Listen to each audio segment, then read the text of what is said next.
It is about as far away from the season as you can possibly get. We are truly into the August portion of offseason, and yet somehow the Avs have still blessed us with some news. The Avs have signed Oliver Kylington to a one-year, $1.05 million deal. Kylington is a 6-foot, 185-pound left-shot defenseman that has played for Calgary for the last handful of years. At 27 years old, he's a journeyman with just over 200 games played, and has spent the majority of his career as more of an AHL-NHL tweener, but in recent years has broken out into more of a full-time NHLer. Kylington's more recent stats, though, may be a bit misleading, as he did miss a season and a half dealing with mental health issues. He did return from that midway through this last season, but the numbers he put up weren't great, which is understandable from a guy that missed 18 months. When you look beyond that and go back to some of his play before that time he missed, he actually has very solid possession numbers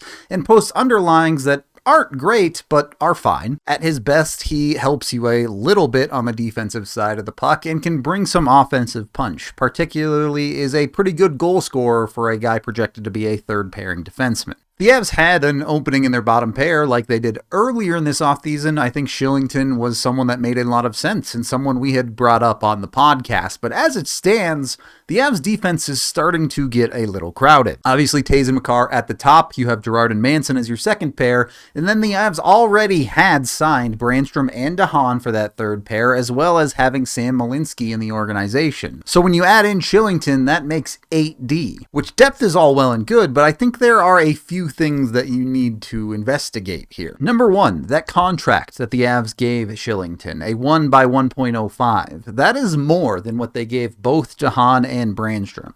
And I know what you pay doesn't directly translate to being the guy that's going to play, but it sure seems like the Avs might have a better idea of Kylington getting in their lineup than some of those other guys. If we're talking my opinion, the one guy I want to make sure I see in the lineup every night if I'm the Avs is Brandstrom. I think he certainly has the most potential to be something more than what we've seen out of him so far. So that leaves something that makes sense to me, which would be a rotation of DeHaan and Kylington. Especially when you consider DeHaan has a pretty significant injury history, there may be a little bit of insurance there with someone like Kylington.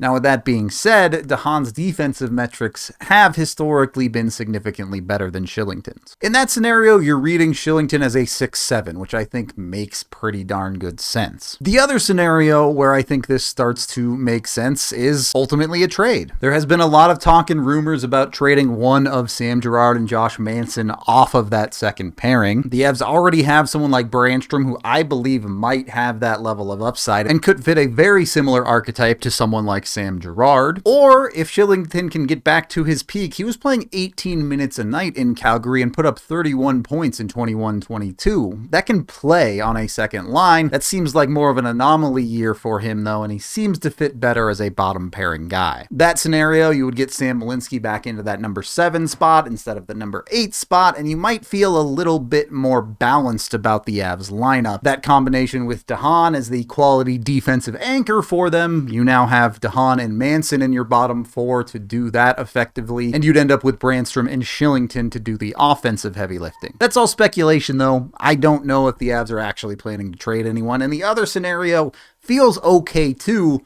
It is a little tough for Sam Malinsky, though, to get knocked down that depth chart. Whatever ends up happening, you can't argue the fact that the Avs have done a good job building their defensive depth for cheap going into this season. And on the mental health issue side of it for Kylington, the Avs now have a track record of helping players like this. Jonathan June, a prime example of not only coming into Colorado, but coming in and having the best season of his career. So you got to give the Avs the benefit of the doubt on managing a guy with maybe some of those issues. This certainly completes the Avs defense for the season. Again, they may end up subtracting from it, if anything, but I don't think we'll see them add any more defenders. They still have some work to do with that forward core. We'll see if it ends up being a late signing or waivers or what it is.